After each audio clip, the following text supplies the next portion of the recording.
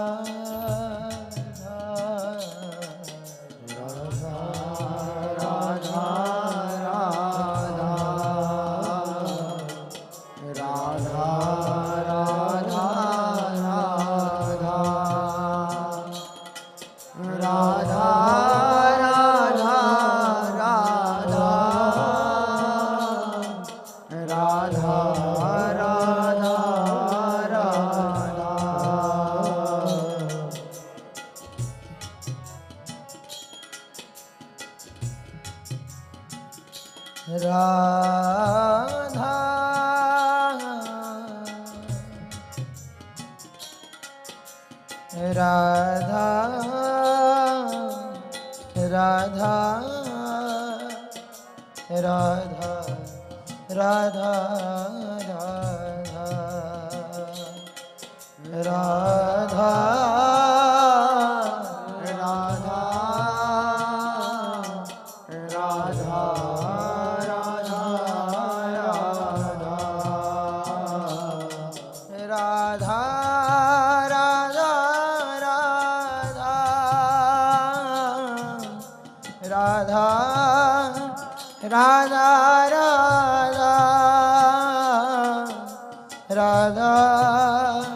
राधा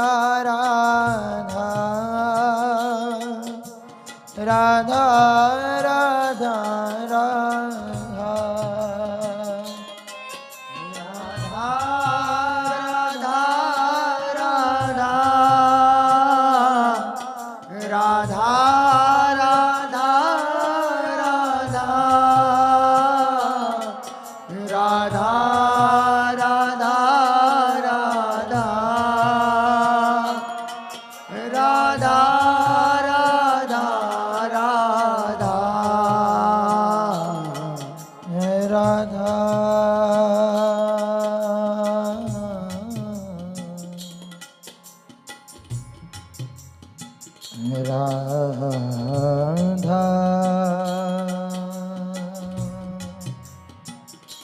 राधा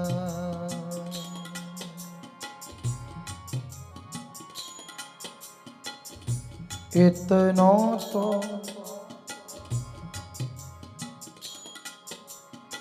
कबहू हसीने हो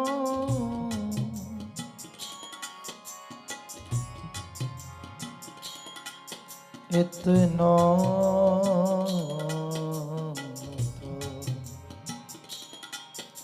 कबहू हसीने हो सुनहु कृपालु किशोरी राधे